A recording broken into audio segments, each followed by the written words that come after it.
Hello and welcome back to Edward Osovich. George Stoy here from the Campus Corner Studios, and welcome back to the SoonerScoop.com YouTube channel. Special thank you to Paul Feinbaum yesterday for joining us. Today is obviously Thursday. That means this is your regular game day preview presented by our friends over at Big Game Football Factory, BigGameUSA.com/scoop. We'll have a little bit more on the prized football that Oklahoma will be using on Saturday evening, as they will all season. But George, it's here. I think that everything is kind of set now. We get into this back end of the week, and I think the anticipation obviously has been building for quite a while, but it kind of feels like it's here. Game day set up over in the South Oval. I know that we're going to be walking over there maybe on this evening to kind of just get a lay of the land, a feel for the scene. And then obviously they'll be broadcasting all day from Norman over in the South Oval, and then obviously Saturday morning. But it's here. Game week is here. Game day is almost here. Yeah, it's been a fun week. I feel like it's been the busiest week, at least during my time at Scoop. This is certainly probably the biggest game. A lot of interview requests, a lot of visits with our friends over in Tennessee. Yeah, I did some radio hits in Tennessee. SEC Mike, I'll be on his show on Friday. So, getting Feinbaum on here was awesome. So we've been super busy here at the Scoop offices, but it's been fun. But I've reached a point, Ed, where it's like, all right, let's get to the football game. Yeah, there's only so much you can say, right? Yeah, and like last night, getting the availability report was kind of exhilarating. Sure. I don't know if you were paying attention to that, but just refreshing the page over and over again until it finally popped up. And if you want, we can get into that. Yeah, let's do that. Yep. Let's do that. Let's get into the availability report that came out from the SEC on Wednesday evening. We were joined by Brent Hubbs as well, the publisher of VolQuest. He'll be talking about everything Vols here, and we'll get to that here in a second. We want to hear from some of the players, Jackson Arnold and his friends on the offensive side of the football. But in terms of the availability report, were there any surprises to you? And maybe let's just start there. Were there any surprises? Yes, Troy Everett. Yeah, I was going to say there was one. Yes, I think that was kind of the big one because I figured he would be on the injury report. I just didn't know what exactly he would be labeled as. Sure. I thought it was going to be maybe doubtful or questionable, but he's listed as probable, which is huge news for Oklahoma because he's a guy that could come in, he could play center for you. Right. Obviously, back in the spring, he was the presumed starter at that position. I know he could also play some left guard. You and I know we reported earlier this week that he's been practicing. I think he's taken reps at both spots. So we'll see. We'll see if he's able to give it a go. I think that ramping back into football shape is sure to play into this. We'll see. I think Josh Bates has gotten better week to week. So maybe he gives it a go. Other guys listed as probable. Nick Anderson, that was assumed. We all expect him to play. Andrel Anthony, which I thought was interesting. I was interested to see what he would be labeled as just because we haven't seen him the last 2 weeks. Yeah. He played that first game. He suited up the last 2 weeks but didn't play. So didn't have the knee brace on. I know that was something that you had asked Brent about after the Tulane game. Yeah, so and Brent said that he looked good in warm-ups, but again, we'll see if he's able to give it a go. That would obviously be a huge boost. And then Kendall Dolby, another guy that you and I thought problems there. Had the concussion. He's listed as probable. Good to go. And then questionable, a couple guys there. Jake Taylor, Branson Hickman, Cade McIntyre, which was a little bit of a surprise. Those were the three questionable for Oklahoma. We'll see. Hickman and Taylor, I think both of those guys are probably 50-50 game time decision type players. I think both will be suited up, and if a guy goes down, they can come in and help out. Will they start? I don't know. Part of me thinks Hickman's going to give it his best shot to go out there, but again, high ankle sprain, really tough. Jake Taylor battling several things. You already feel pretty good about your tackle spots with Tarquin and Sexton, so I wonder if they don't want to, maybe he's like a break glass in case of emergency type option. And then McIntyre was a bit of a surprise because I just don't remember him getting hurt against Tulane, but he also didn't play a whole lot, I believe, against Tulane. Interesting, because I wouldn't be shocked if you see some 3 tight end sets in this game. Maybe that opens the door for a guy like Caden Helms to maybe get a few more snaps this week. 3 of the 4 that were listed as out for Saturday, obviously, are out for the season. Jaden Gibson, Jalil Farouk, Garen Hatchett. The 4th one that has officially been listed out is Gentry Williams, and he obviously has the shoulder injury stemming from the season opener. Love Gentry. You feel better about the situation that Des Malone had a pretty good day on Saturday and making his start. But at the same time, it's like you just got to get healthy. Like the cliche line of the best best ability is availability, right? Right. Yeah, and with Gentry, it was interesting because I saw some OU fans being confused, like, wow, Gentry's out. And it's like, I mean, if you thought he was going to be back that quick from another shoulder injury in which he's hurt that same shoulder several times now, has had surgery on it, I just don't – I wouldn't count – you can't count on Gentry to play at this point. Yeah. And it's unfortunate because I love Gentry. I think he's a great kid, and I hope he can come back, and we've all seen how talented he is. But at this point, if you're Oklahoma, I think you have to move forward as if he's not going to be available. Jalil Farouk, I think you and I have talked about it. We both think it'll be tough for him to come back this year. We'll see. Maybe in a few weeks. It's already been, if you think about it, it's already been 3 weeks. Sure. And you could be halfway home to the 6 week. Exactly. And so maybe he does come back. We'll see. But yeah, Jaden Gibson, Garen Hatchett, we know for sure done for the season. Yeah, absolutely. It's a really fun time. As we said, a really busy week for us at SoonerScoop.com. George has been beating it down. Bob Prisbillo's been doing it Bob's as been well. Killing it. Josh McQuestion Josh McQuestion. I got it. I think I got it. Had the Under the Hood that's out. Yep. Kind of dive in, taking a real deep dive into what Tennessee is going to be bringing offensively as well as defensively.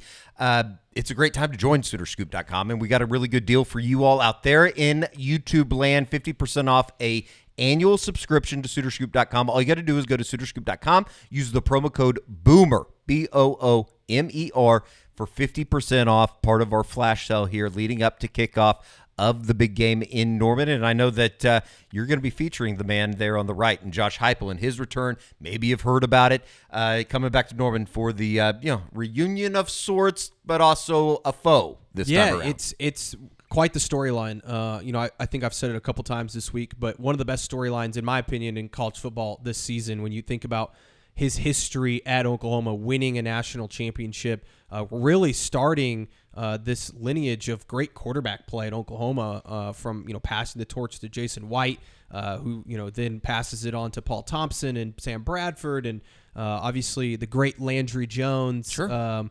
then of course, as of late, Baker Mayfield, Kyler Murray, Jalen Hurts, Caleb Williams, maybe Jackson Arnold.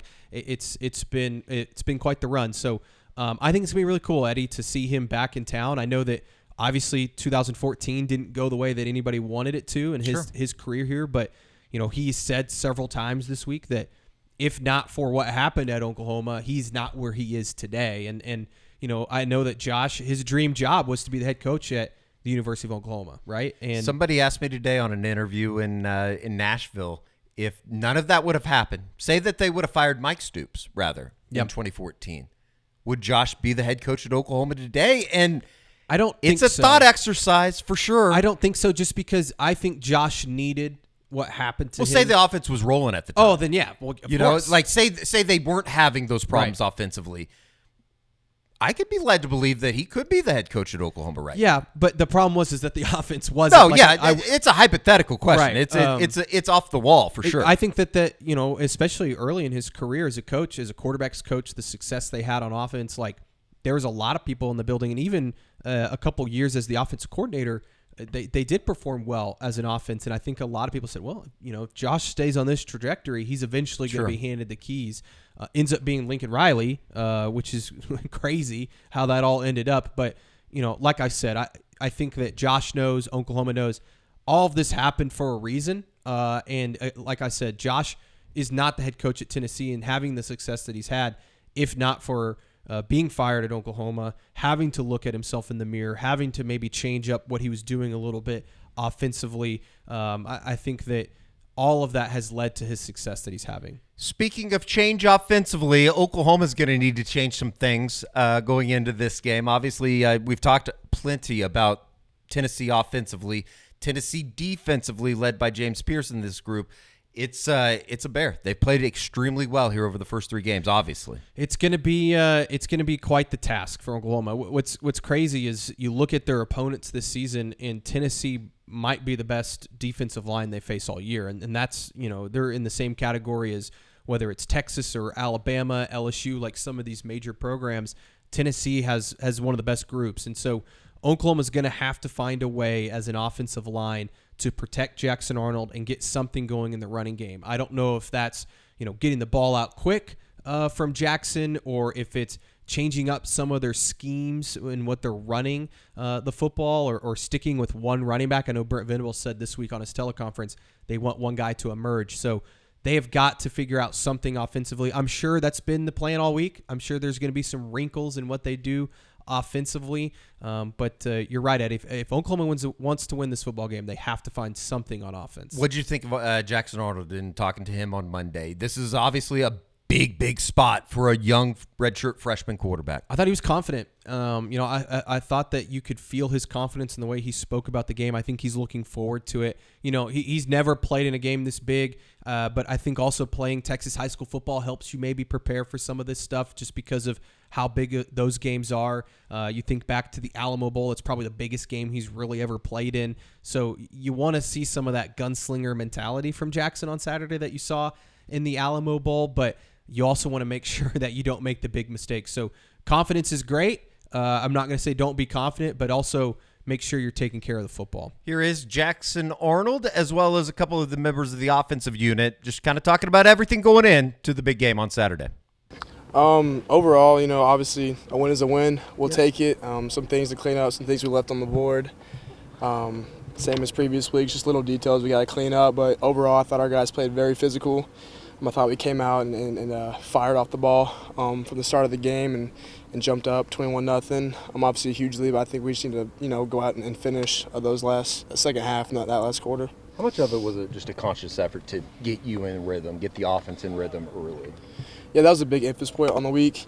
For us, I feel like the Houston game, the first game we got into a good rhythm to start, but the Houston game, we came out and I think we had a 3-and-out.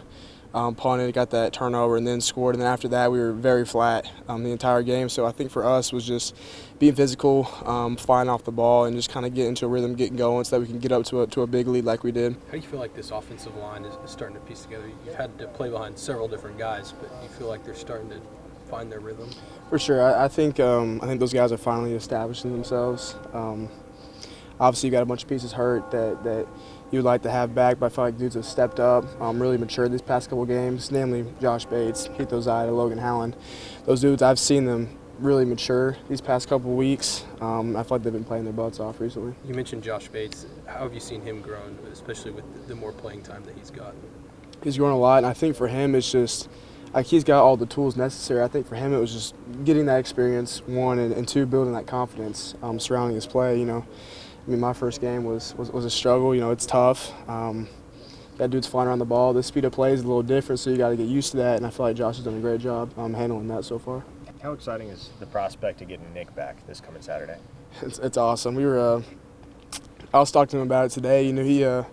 He's been teasing me for the past couple weeks. He's like, I might play this Saturday, and then he hasn't played for the past 3 weeks. But having Nick back Saturday will be awesome. Obviously, a key piece to our offense, and he's a dynamic piece for us, and hopefully get to facilitate the ball to him this weekend. What do you feel like you guys need to do in order to set the tone and make Tennessee play your guys' game? I think we need to be physical. This game is won in the trenches, so I think our dudes up front need to fly off the ball and just make a statement early on.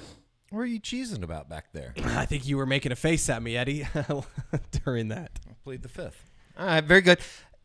Do you get a sense, though, like as cool and calm as you need that group to be going against Tennessee, do you get a sense that there has to be some sense of urgency to get this thing going, particularly early within the game? Yeah, definitely. I think that this group knows it has to be better. And you saw it against Tulane. You saw flashes of this offense being able to sustain long drives, right? Like, could you imagine if Oklahoma goes out there and they start the game with a 14-play, 6-minute drive, get in the end zone? Like, that's what Oklahoma needs to happen. They also need some of those explosive plays, right? They need some big passing plays down the field that we just haven't seen, or a guy breaks a run, down the sideline or something like that. They need those things to happen. And so I think there's certainly a sense of urgency. You've heard it from Seth Littrell in every postgame so far, is that he's not been happy with the lack of explosive plays and lack of ability to sustain a lot of these drives. So I think there's certainly a sense of urgency. I don't think it's panic, right? I think we've talked about that several times on here.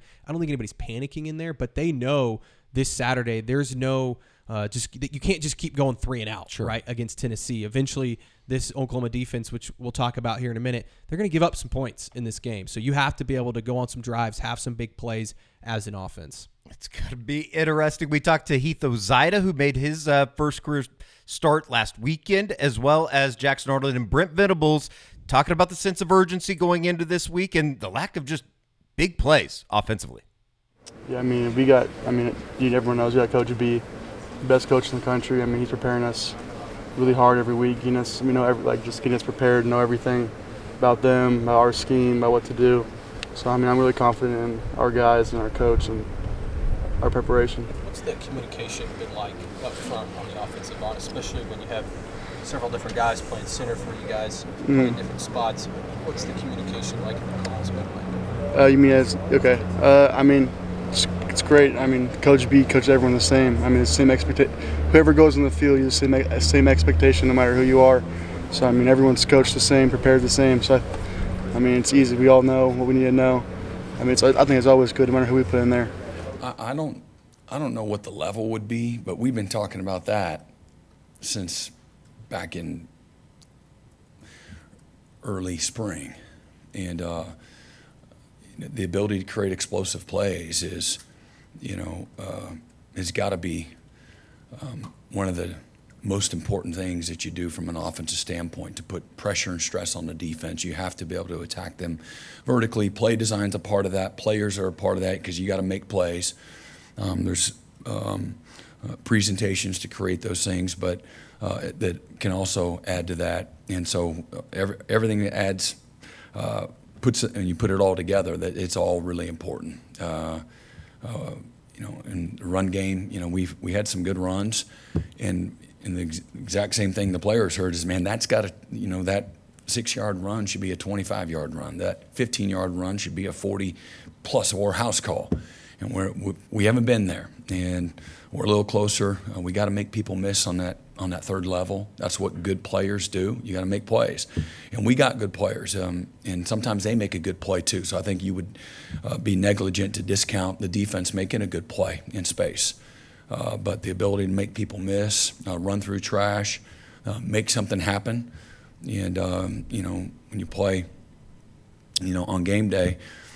Again, sometimes the margin for error is bigger than others, but that's if you can't create explosive plays, you're allowing the defense to just keep creeping closer and closer and closer and making everything harder. So we got to be able to establish the run with a more explosive, persistent mindset to create opportunities in the passing game. Look, Coach Luttrell, he goes on film and looks at what he likes and game plans off that. So, for Tulane, there wasn't – for the stuff we ran, I thought we were very efficient with it. Obviously left points on the table that we can clean up and fix. But, overall, I thought the game plan, last week was what it needed to be, There's no need to stress and take more shots if it's not necessary when we're driving the ball down the field. Yeah, well, I think the goal – for any football team in the country is to get better every week. We don't go out to practice and just not try to get better. So I think, that's your question, I feel like, it just comes to practice. Just push each other, push yourself, push the defense, push the scout guys, get the best reps every day, and just work hard, condition better than the other team, be ready. That's really what it comes from, meeting room, everything. Good news, bad news. It's going to get better. But patience isn't something that you necessarily can have right now with the slate that they have upcoming. Yeah, no, you have to get better now, Eddie. It's going to be really tough. Obviously, we talk about this week, but you go to Auburn next week, and I know Auburn's kind of a struggling football team right now, but that's going to be a tough road environment. You get a bye week, then you play number 1 Texas, and we all know how that game is. And that's not even talking about the back half of that schedule at Ole Miss, at Missouri, at LSU, Alabama at home, a South Carolina team that's much better than I think any of us anticipated. So patience is key, but they also need to find some sort of spark this Saturday. The clock is ticking. It's now time to tell you about the football that George has in his hands right now. It is the Nike Vapor Elite, exclusively from Big Game Football Factory. And as you see on the TV behind us, Big Game Football Factory, all you got to do is go to biggameusa.com Oklahoma.com/scoop if you want the exact football that Oklahoma is using on Saturdays, made to the specifications of exactly what Jackson Arnold wants, exactly what the OU quarterbacks wants, which is pretty cool. And you get a authenticity card. There you go. Certificate. I got scared for a second. I didn't think I was going to be able to say Yeah, it. the certificate of authenticity. But yeah, super cool football. We love having it here in the office. Again, like I said in previous weeks, we know several people that have the ball out at the tailgate. It'll be out at tailgates all over on Saturday. It looks. I don't know. It looks pretty awesome. And I know a lot of teams have this. Tailored to their own team. No doubt about it. It is the Nike Vapor Elite exclusively from Big Game Football Factory, BigGameUSA.com/scoop. Now we are at the point of the presentation. We can get into a little bit of our discussion with Brent Hubbs. Obviously, Tennessee comes in with a lot of confidence, I would say. Like, I just think as a program, and you listen to some of the stuff that we've been asked here on the radio interviews that we've done throughout the week, this is a team that comes in kind of peacocking a little bit into Norman. Yeah, it's funny talking to Brent. You'll hear it in the interview, but I think there's two sides of it. There's definitely a side of the Tennessee fans that are, they feel like they want to believe. Yeah, that they want to believe, but they also have the haunted memories of Tennessee football's past, and whether that's blowing games or they think back to the 2015 Oklahoma game, double overtime, and then I think there's also a good portion of the Tennessee fan base that thinks they're going to come in and just roll Oklahoma.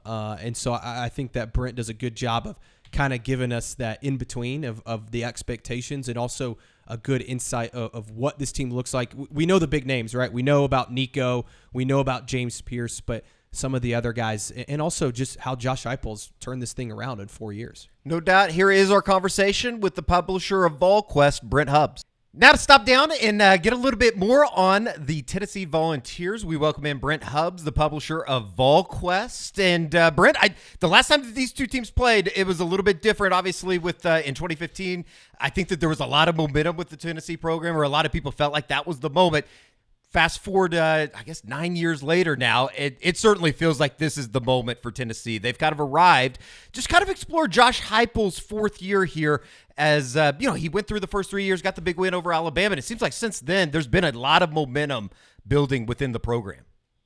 Yeah, I think it starts around the quarterback position, right? And that's the position in football. I don't care if you're in the NFL or high school or in college. If you've got a quarterback you believe in, then you feel like you've got a chance. And I think that's what's happened with Tennessee. You go back to 22, and, they got Hendon Hooker, who transferred in the year before. He takes over for Joe Milton, and then Hooker elevated or sped up the process of rebuilding for Josh Heupel because of what Hendon Hooker did in that particular year. And then last year they were not as good at quarterback. That offense was not nearly as effective. And now you've got Nico Iamaleava in there, and you feel like, hey, here we go. This is the guy. This is the anointed one. He was the top-ranked player, in a great quarterback class. So there's a lot of momentum because of that. What's not talked about in Josh Heupel's rebuild of this is the development of the defense and how consistent the growth has been on that side of the ball really since he's been here. They've not ridden a wave on defense. They were really not very good in year one. They've gotten better each year, and through 3 games this far, they've played really well.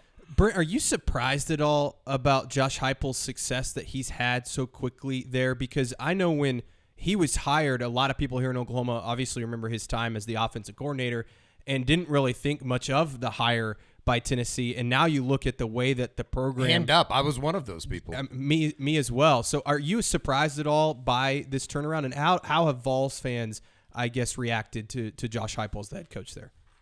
Well, they love him because they're scoring points, and it's different. Lots of touchdowns. 22 was a great year. When he was first hired, there was a lot of, Danny White just went and hired the safe hire, hired his guy from UCF. Like when he emerged as a candidate, a lot of people were like, really? Like this is way to back up the Brinks truck, way to go get a proven commodity, Danny White. You just went and hired your buddy type deal. But again, the process got sped up because of Hooker and this offense and the marriage that those two were, and it got Tennessee fans really excited. Here's where Josh Heupel has done a good job, in my opinion. When he put his staff together, he didn't just bring everybody from UCF. He didn't just hire a bunch of his buddies. He brought in some people in his recruiting office that had long-time experience in the SEC in recruiting, a history with Tennessee, so they understood. So Josh Heupel got an education within his building on the impact of North Carolina recruiting on the Tennessee program through the years and why you got to go over there and recruit. And that's where James Pierce has come from. That's where Hendon Hooker came from.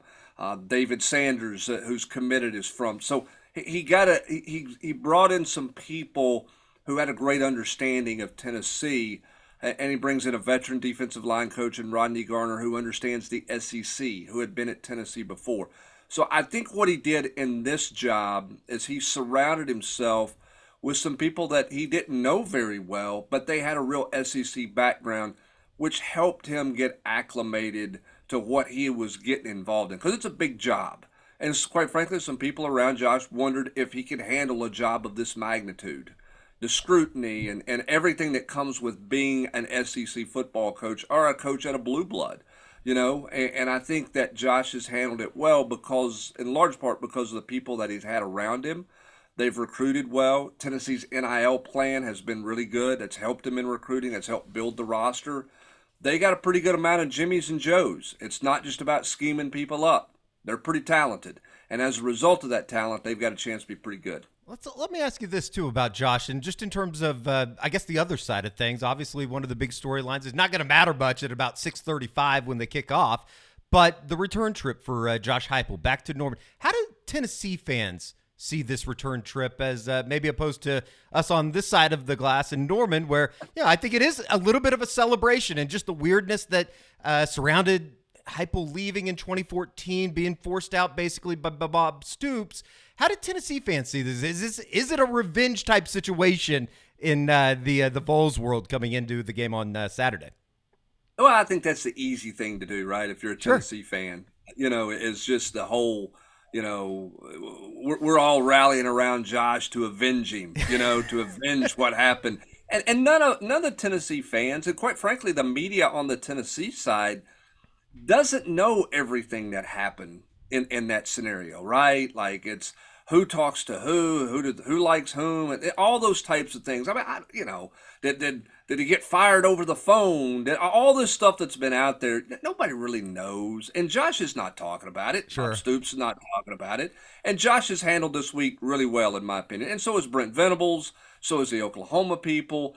I think it will be a celebration of sorts. I mean, they're going to recognize that team, and I think that's something that will be appreciated by Josh Heupel's family. But I mean, Josh Heupel's trying to coach, and I think the challenge for Josh is to not get caught up in the moment. It's easy to say, hey, it's about putting the ball down, going play. It's about this 24 team. It's about their 24 team.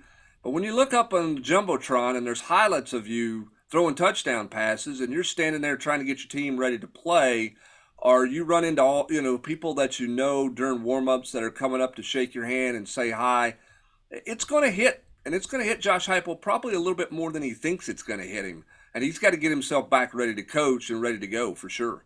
Brent, let's jump into this matchup.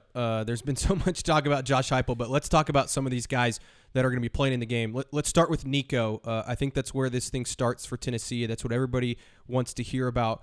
What's he looked like through a few games? I know he hasn't played the best competition, but what have been your impressions? He looks extremely poised back there. Obviously, we know about the talent, but what are your expectations for him coming into this game on the road? Well, I mean, the expectation is for him to continue to play with poise. He was terrific right out of the gate against Chattanooga to start the year and was almost too good. I mean, he completed his first 10 passes and everything was pinpoint. And you're like, hey, this is Joe Montana, Tom Brady, Peyton Manning, when whoever else rolled into one, right, is who Tennessee has. A little bit more of reality the last couple of weeks. I mean, he's Tennessee's radio color analyst, Pat Ryan, was a long-time backup in the NFL. He's got like 15 years in the NFL. He said, I asked him, I said, what do you think of Nico? This was after the Kent State game last week. He goes, he threw some good ones. He threw some stinkers. He's first-year player. He's going to make some mistakes. I think that the most impressive thing was after he threw his first interception at NC State, what Tennessee did was they did not handcuff him in any way, shape, or form. They did not go in a shell and say, oh, we got to get him settled. We need to run it here. They came right back and threw a deep ball, and he dropped a dime, and it was go play the next play. Tells you Tennessee's got a ton of confidence in him. They're not going to beat good teams if he doesn't play well and if they don't trust him to go play. And so I think they have full confidence in him, and they're going to try to turn him loose, against Oklahoma, and Brent Venables is going to try to confuse him. I think staying out of third and long is going to be really important for Tennessee in this game so that Brent Venables can't get really exotic with some stuff. You want to try to keep them, guessing and, defending both the run and the pass. You don't want to be one-dimensional. In terms of offensive line, we saw the availability report, still kind of getting used to that comes out on Wednesday night. One of the names that popped out to, I think, a lot of people from outside of Norman was Lance Hurd. What's the kind of the status about the offensive line and a veteran group that obviously they've kind of built that thing up into, kind of one of the powers that helps this offense put up the video game numbers that they have through the first 3 weeks? Well, I mean, it didn't just surprise people, around the country. It surprised all of us that covered Tennessee because we don't have any access to practice, so we don't see anything. It's still the Bob Stoops tree. There's nobody getting into those practices. No, once you get it, I mean, you get a little bit in the preseason, but once you get to mock game week, you get mock shutout is what you get, and you're shut out for the rest of the year. So we'll see them in person for a few periods during bowl practice. But that may not happen if they're in the playoffs. So it may be spring practice before we see him again. Josh Heupel said post-game when asked specifically about Lance Hurd on Saturday night that we held a couple of guys for precautionary basis. He could have played. So the assumption has been he was going to play. So it was a surprise to see him show up as questionable on the injury report. Making some calls, checking around. I mean, that's not a gamesmanship thing. There's some real concern about what his level of availability is going to be Saturday night, and that's a significant injury to Tennessee if he can't go. Tennessee's got some depth. They've got a veteran behind him at tackle and a kid named Dane Davis who has played at Alabama. He's played everywhere in the SEC. He's got some meaningful reps, but he's not Lance Hurd from a talent standpoint. So we'll see what happens. That would be a tough blow for Tennessee if Lance Hurd can't go. I thought Nico got hit a little too much in the NC State game. They had a couple protection issues that they've got to clean up with some stuff. And I don't know if that's on the O-line, if that was a missed call by Nico or a misread or whatever. But keeping him upright is obviously a huge priority for Tennessee. And speeding him up is a huge priority, I'm sure, for Brent Venables and his defense. Brent, there's been so much made about this matchup between Brent Venables' defense, Josh Heupel's offense, but I think it's the other side of the ball that's really going to maybe determine this game. Oklahoma's offense has really struggled, and you look at this defensive line for Tennessee, and you mentioned the defense under Josh Heupel has been really good, especially this year. I know that a lot of people there in Knoxville think this is the best defense he's had. Who are some of the guys? We know James Pierce, but who are some of the other guys on this Tennessee defense that have been playmakers and guys that you expect maybe to have a big game on Saturday? Well, I mean, let's start with the defensive line and their strength in numbers. Tennessee thinks they can just wear people out. They will legitimately play 13 guys on the defensive line Saturday night. They do not have a defensive lineman who in 3 games has played 60 snaps total. Wow. They're averaging about 15 to 20 snaps a game right now on the defensive line. They feel very comfortable playing 6 defensive tackles in any setting. That's what makes them unique on the defensive line. And they're a bunch of grown men. They're a bunch of 22 and 23-year-old seniors that are playing up there that are going to have a shot to play at the next level. That's why this defense has been so good out of the gate. 13 tackles for loss against NC State, completely throttled the run game. Now, NC State's not running against anybody, so let's put a little qualifier on that. But this is a defensive line that's a lot more than just James Pierce. The most improved group or position on the defense is the linebacker spot. Keenan Peely missed all of last year with an elbow injury, and he's a transfer from BYU that they had really high hopes for last year. He is back healthy. A guy who's 26. He's played a ton of football. He's been a good leader. They've got a young player in Arian Carter who's really fast, who they think has got a chance to be a really good player who's getting better every week. And then in the back end, they went to the transfer portal to fix a secondary that had its struggles a year ago. They're brand new back there. They have 5 new starters in the secondary when you count the nickel position. But it starts with Jermod McCoy, a defensive back who transferred in from Oregon State, who actually went to Oregon State out of high school as a receiver. They moved him in fall camp to corner as a freshman. He played every game at Oregon State as a freshman corner and then went into the portal. He's played well to this point. Now, because of that defensive front, I think, and because of the competition, nobody's tried to throw it over their head. I mean, there have been 3 pass attempts where the ball's traveled 20 yards or more in a game against Tennessee's defense in 3 games. 3 attempts. So part of it's because of pressure. Part of it's because the teams they were playing, I don't think, felt like they had a chance to throw it over anybody's head, so they didn't take many chances.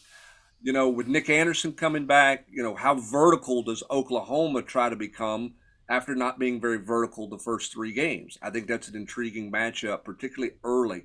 Do they take a chance that, hey, we're going to hold up in protection and we're going to try to throw it over Tennessee's head and see how they play a deep ball, because they haven't been tested there thus far? It seems like that's a lot of the questions that Oklahoma fans are asking right now. And it's like, well, I mean, if one of these 13 defensive linemen they're going to roll out doesn't get to Jackson Arnold, he has enough time, maybe they can take some shots deep. In terms of the overall product, it seems like obviously this thing is rolling. The video game numbers that have been put out, they played really good defense. How much do you find yourself having to kind of, I guess, gauge the temperature of the fan base just in terms of, and I think we see the same thing daily with, it seems like these 2 fan bases are very similar in that half of them are ready to just say, like, let's get the college football playoff tickets, worry about everything else later, crown them as the national champions, versus, well, there is always a but they haven't really played anybody, but something other else. How much of that is there right now with this team and just kind of the barometer that will be Saturday night for both of these teams? We call it BVS in Knoxville. It's battered Vol syndrome. And when you've been through the wilderness as Tennessee has been for such a long period of time, you mentioned that Oklahoma game in 2015 that was supposed to be the one, right? Tennessee's up 17-0. They lose in double overtime. Battered Vol syndrome. Yeah. You know, they should have beat Florida 4 years in a row with Butch Jones. They lost on 2 Hail Marys. Battered Vol syndrome. So everything is kind of set up, and there's a lot of people are going, all right, when's the shoe drop, right? When's the bad thing happen? When's the injury, the critical injury happen? When does, you know, the football gods, so to speak, do something to us? And then there's some other people, including some former Vols. I do a radio show with a couple of former Vols, and they're kind of like, guys, like, expect to be here. Like, embrace it as fans. Quit waiting on the negative. Like, it's okay. And enjoy where you're at. That doesn't mean you win every game, but expect to be in these types of games with this kind of publicity, with game day in town and you being a favorite and all those types of things. So I won't say it's split 50-50, but you have a pretty loud voice on both sides of the spectrum. And part of it's because the anguish that Tennessee fans have been through. And then you've got some younger, brash fans who are like, what are y'all worried about? Let's just go play. And everybody's like, well, we remember 90 Alabama where you lost 9-6. And we remember Spurrier winning every year up until 98. And then Saban doing what Saban did. When, you know, another 9-6 loss to Alabama where you fumble going out of the back of the end zone. Like Tennessee, and I'm sure every fan base can say this, but Tennessee fans can say, I think we've literally lost games in every possible way. 13 men on the field, you know, a bonus timeout because of penalty in a bowl game that created the 10-second runoff rule the next year. That's the Tennessee rule. It just cost them a win to get that rule into place. So there's been a bunch of those through the years that for a lot of older fans, it's kind of like, I don't know, boys, hang on. It all sounds too good to be true right now. And then you got some others that are like, shut up, man, let's go play. We're going to the playoffs. Buy some tickets. Who do we get to host? Let's go. It's amazing. Which is fandom. That's fun, right? Yeah, definitely. Brent, last one for me. Just the expectations for this season. What would a win do for Tennessee on Saturday? I know for Oklahoma it'd be massive, right? It would change maybe the narrative of the season. I know Tennessee's got a lot of great opponents, just like Oklahoma does, left on their schedule. But what would a win Saturday mean? And do you think is the ceiling of this football team this year? I think this team can win 10 games. I mean, I think they can be a 10-2 football team. You know, getting the first one is always massive. getting one on the road is huge because you're expected to hold serve at home in this league. That's what this league is about, is you got to find a way to hold serve at home with your home games and then steal something on the road, so to speak. And so if you can go get the first one on the road, it's huge because it gets you a step closer to your goal, which is the playoff. It reduces the number of games you have to play, versus the possibility of losses, which, from that equation helps you out a little bit. If you lose it, it puts more pressure on you to, beat an Alabama at home or those things to get to the playoffs. So, this one is a huge opportunity game for both teams. But you know what? You're going to find these. These happen in this league all the time. There are no layups. You go on the road, it's a huge deal, and it's not easy wherever you play. You go. I'm not trying to give anybody an education lesson, but like in 22, Tennessee goes to LSU and just stomps LSU, an LSU team that beat Alabama at the end of the year. Tennessee got a break. They played that game at 11 a.m. Central. It's different when you play at night down there than in the day. That's legit. That's not fodder. That's not, Auburn's different at night than it is in the daytime. All that stuff is real. So if you can go in a night game primetime with everybody, watching you, and you can find a way to win on the road, it's like a win plus in terms of your football season. So it's significant for Tennessee. Huge opportunity. Can they go out and execute and take advantage of it, play better on the road than they played under Josh Heupel? It is certainly the challenge with a young quarterback this week. This journey that is the SEC schedule. It's awesome. It's still new to everybody here in Norman, but it all begins on Saturday night. He is Brent Hubbs, the publisher and I'm of not VolQuest. knocking the Big 12. We are. We'll do it for you. We've been doing it for a long time. It's easy. Different. It's just different. It really is. It's going to be fun. Brent, we appreciate it. Thank you for joining us, and looking forward to Saturday. It's going to be a big one. Thanks, guys. Appreciate it. You bet. Thanks, Brent.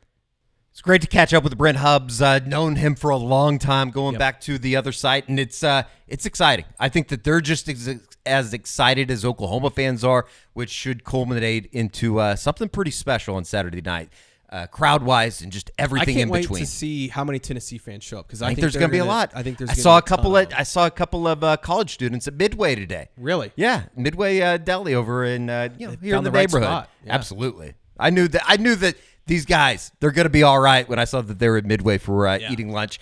Now time to tell you about Prize Picks. And it's one of our kind of fun items throughout the week, picking out games and putting a little 2-game parlay together to pick out some over-unders on some prop bets. Yeah, I've got this week, I think I put out a winner last week on the show, Eddie. But this week I've got Jackson Arnold. OU fans are not going to like this. Jackson Arnold under 244. It's a lot of yards. Yeah, 244 and a half passing Be a career yards. high. Yeah, he's only not a career high. He threw for 300. Oh, in the bowl game. But yes, this year regular season career high. How about that? Yeah, he has not thrown for over 200 passing yards. So I'm taking the under on him. I think it's going to be tough to get the ball down the field. And then I'm taking the over on Quinshon Judkins, the running back for Ohio State, 74 and a half rushing yards. Got the Thundering Herd coming to the Horseshoe this weekend. All you got to do is download Prize Picks or go to the website and use the code, as you see here, Sooner Scoop, to get $50 instantly for the $5 that you put in. PrizePicks.com is the website, or you just download the app, which is very, very easy to use. Yeah. This week, I'm going to go with Aaron. I'm going to go Sunday. Aaron Rodgers over 1.5 touchdowns. He plays, obviously, on Thursday Night Football against the New England Patriots. And then let's go Mike Evans. Let's go full homer on this. Over 4.5 receptions for the Bucs on Sunday. Oh, I like that. I did too. I think I know some of the folks out at that cover the Broncos, and I do not think that they are not. They may not win a game this year. The Broncos' offensive operation right now with Bo Nix, not so much. So all you got to do, once again, just download Prize Picks, PrizePicks.com, or go to the website and use the code SoonerScoop. Put $5 in, they give you $50 back, and you can have some fun throughout the weekend. Special thank you to our friends over at Prize Picks. All right, let's get into a little bit more from what we heard from some of the players, as well as Brent Venables this week. We've talked about it. We talked about it on Tuesday during the practice report. Defense, they got their work cut out for them this week. Yeah, I mean, this might be the best offense in the country, at least through 3 games. They've been spectacular. Whether it's running the football, I think are they 3rd in the country in rushing offense this year.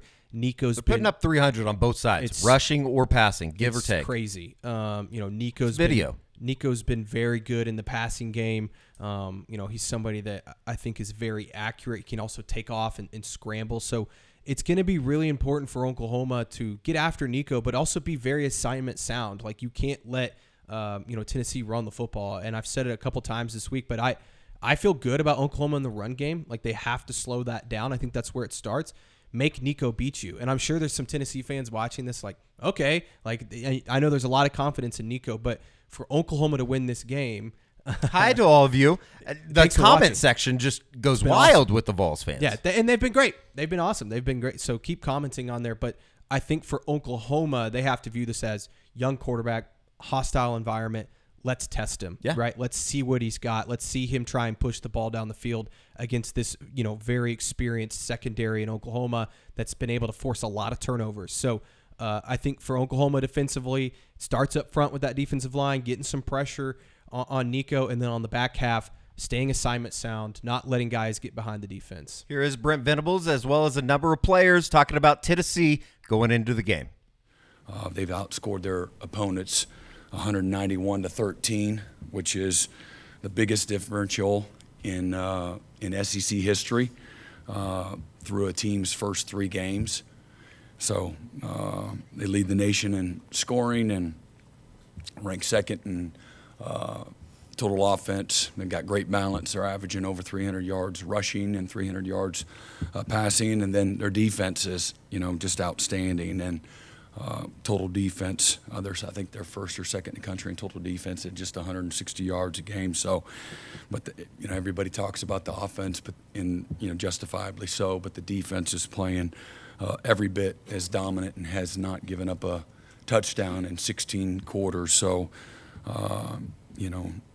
they rank 3rd in points allowed in the country. So they've got 4 outstanding receivers. They've probably could put up even more yardage in statistics individually if they played, more than half the game. And they've got 4 receivers that have over 100 yards receiving as well. They've only punted twice this year. And so that's another challenge for our guys. And, our guys will be looking forward to the challenge. And as I've said all along, you want to be challenged and you like to compete. And they recognize and respect the things that, the University of Tennessee has done, through 3 games this year. Yeah, that's what they do. They're really high-powered offense, a lot of great players all over the field. Tempo, tempo, tempo. Is that just the name of the game for Tennessee, the tempo? Is that much different than you guys have seen? I mean, with Levy, it was a little bit like that. We haven't really faced an offense quite like that. It's going to be challenging for sure, but we have all the tools necessary to handle that. Not really sure for a ranking, but, every game's big for me. Just because it's the next game. It's going to be exciting getting to play against my home state. And it's the first SEC test that we'll have, so I think it'll be great. What did you tell some of those younger players that haven't played in a game like this? Just watch the older guys, just learn from them, and we're going to be the examples for them, and just show them the ropes and show them what they need to do. Very physical group. Obviously, a lot of talent on their D line. Very physical group. Very talented group. Got great skill guys everywhere. Dudes flying around the ball. An impressive group overall. We're going to have to play really well Saturday. As y'all know, they're the best offense in the nation right now, and they're very good. So we just got to lock in on all the details and just be ready to come out and compete on Saturday. And hopefully it's pretty good. Usually games start out great. I think 4th quarter it wasn't to the standard, but I'm sure Bob Stoops would call out the fans or do something like that. Need a little extra juice for this one. It wouldn't hurt. I think it's only going to help us. With a kind of a younger quarterback, I think that's what you kind of need. One of the more legendary moments back from that 2008 season with Bob Stoops calling out the fans before the jump around game. In terms of a guy that we saw there, DeJoun Terry and the Oklahoma rush defense, they have been extremely good to force Nico into beating you over the top, right? You're going to need to be able to stop the run game. Yeah, and Tennessee's going to want to come in and run the football to start this game and try and get some sort of rhythm offensively. So if Oklahoma wants to win, I think they have to shut down this rushing attack, and that starts with DJ Terry, Dominic Williams. Like I said it on the Unofficial 40 this week, but the reason you paid Dominic Williams all that money back in the spring is for games like this. Like, he has got to show up, be a run stopper, a guy that can take on 2 blockers and allow a Danny Stutsman, a Kobe McKenzie, a Kip Lewis, whoever's in there at linebacker to go make a play, right, in the running game. So I think that those guys up front, Jaden Jackson, right? We've talked so much about Jaden Jackson, a true freshman, and all the ability he has. He has to play big in this game. I wonder if we see a David Stone, one of their bigger guys that we haven't seen a ton yet, a defensive tackle. I wonder if this is a game that he gets some run in. You know, Grayson Halton, can he's been a great pass rusher. Can he stop the run? I think all of those guys are going to play a huge role, as well as the guys on the ends. They've got to be able to contain the edge and not let guys get to the outside. And to be fair, through the first 3 games, I think that, as good as the defense has been, and you start nitpicking stuff, that's not an area where you can nitpick. They've been extremely good. Nobody's been able to run the football. I think it's been the strength of the football team. Has been that front 7 in the run game. Is they have been extremely good at tackling. Danny Stutsman has just been a monster the last couple of weeks. Like, he is just, obviously filled up the stat sheet, but you go back and you watch those games, and he's just all over the He's field. like one step ahead of the play. Yeah, and so you need him to be, we talk a lot about Danny and being a butt-kiss type of guy. He has to be that type of player on Saturday. He has to make a lot of big plays in this game and kind of be that voice for the defense. So I'm excited to see it, because I think that we all think it's a good group. And even if they go out and they lose on Saturday, I think we'll still think it's a good group. But if they can go out and perform at a really high level, all of a sudden we're talking about a great group, right? It's not just good, it's great, it's elite. It's one of the best we've seen in a long time at Oklahoma. Here is DeJoun Terry talking about just kind of his game, coming off his best performance of the year, as well as Brent Venables talking about Terry's game against Tulane and Oklahoma just overall defensively, particularly in the run game. Tremendous amount of respect for how they play up front. They are really aggressive. Cooper Mays, their center, somebody I know their family, and Cade Mays, his older brother, played at both Georgia and I believe at Tennessee as well. And, man, he plays with an edge. He just plays the position. Their whole offensive line, when they get down in their stance, man, they're getting down with authority. And they're sending a message, and they're incredibly physical. This will be and then again, every SEC you're going to hear me say it. I just watched the tape. They play a physical brand of football, and I just have a lot of appreciation, respect for what that looks like. And one of the best offensive lines I've seen in a while. And having faced several SEC teams through the years, this is one of those offensive lines, in my opinion. With the steps that you guys have made defensively, it's pretty obvious, but I would imagine the challenge of #1 offense in the country, does that kind of have everybody excited, maybe more so than normal?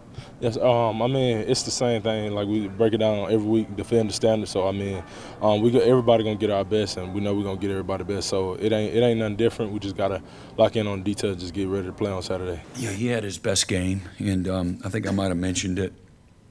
He had a high hamstring issue during, might have been 10 days, 2 weeks of fall camp, and the end of the summer, into fall camp. And then, so that affects a big man, that's 330 pounds or so. And he's playing really good right now, playing quick as much as he's holding the point and being a good knockback point of attack guy. And he's really, again, he's in a different spot than where he was a year ago at this time, with his knowledge and his fundamentals and his technique and his ability to play to his strengths, which is power and his size. And then he's been a really good leader. He's had a fantastic attitude. Again, loves to work. And so that group of guys have really transformed. And he's been a big part of that transformation there, but really proud of, his work and where he's at right now, the level he's playing. I mean, I don't think so. I mean, the mentality is already to try and win the game. So that them just saying the line like that, we're not gonna, okay, now we have to win the game even more. I mean, I think that's kind of not really how you have to think about it. You have to go into every single game like it's the most important, because it kind of is, If we lose to Temple, it's a pretty important game. If you lose that one, I think every single game that you play here or there, I mean, it's huge. You got to win every opportunity you get. kind of feel like R. Mason's performance on Saturday was a long time coming for him. I mean, we'd always heard that he's had great camps and just to get it going on the field. Yes, sir. It was amazing to see R. Mason, man. He's like a brother to me. He's my brother. And just he was locked in all week. He was saying, he was like, man, I'm gonna have a great game, and it just came true. You know, he's spoken into existence, and he's been working his tail off. So it was amazing to see him do that. He's going to need to have another big game coming up on Saturday. You know, something that we didn't hit on during the availability report, and it was something that Brent Hubbs talked about. The Lance Hurd thing is a really interesting late week development. Yeah, we'll see. I obviously I don't have Tennessee sources, but it seems like talking to Brent and talking to a couple other people that cover Tennessee, I bet he gives it a go. Sure. But even if he's limited, it's going to take a lot to keep anybody, either side of this game, off the field. And so, but, you know, if they can find a mismatch over there, or R. Mason is just too quick, if he's dealing with an ankle sprain or something, maybe that's an advantage for Oklahoma. But whoever's out there, Oklahoma has to win some one-on-one matchups. Sure. Like, if they're going to create some of this pressure, I know Brent's going to bring, 6 or 7 guys every once in a while in this game, but there's also going to be moments where an R. Mason Thomas has a one-on-one matchup, or an Ethan Downs, some of these guys that have played a lot of football, Trace Ford, right? Mm-hmm. We'll see if we'll see more PJ in this game. I think we will. Those guys have to win some one-on-one matchups on the edge, force Nico either out of the pocket or doesn't see him coming, right? Like some of what R. Mason did late in that Tulane game. And it's not Tulane. Like, this is going to be a lot more difficult than Tulane. But if you could make a couple of those plays, put them into 3rd and longs, or make them punt the football, or get a big turnover because of that pass rush, that's how Oklahoma wins this football game. It's going to be fun. I can't wait to see what the scene's like on Saturday down in Norman. Awesome. The next time that we speak to you out there in YouTube land, we'll be doing an instant reaction, obviously, after the game, the Eskridge Lexus post-game podcast as well, deep into the night on Saturday. Oh, yeah. It's going to be a late night. It's going to be a late night. What time do you think we'll get home? 4:15, I think, is when we got home from the Tulane game. So I bet it's around 5. Yeah. Sun might be coming up. Might have to go to Waffle House. Shout out. We're in SEC family now. You go to Waffle House for breakfast. So, all right, that's going to do it.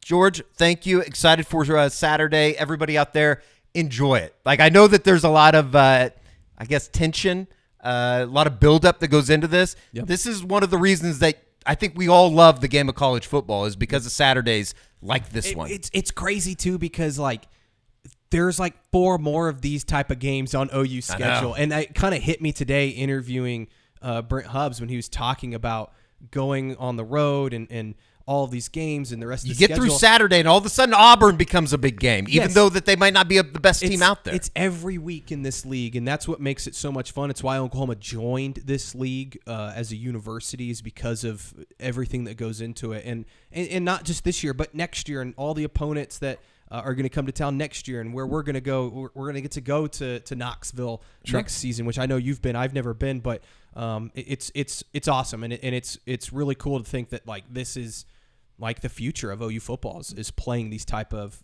games. The start of a new journey begins on Saturday night. OU Tennessee, the eyes of the world, basically. Yep. College football world, at least, are going to be on Norman, Oklahoma. So until then, for George Stoya, I'm Eddie Radosevich. We'll see you right back here on the SoonerScoop.com YouTube channel.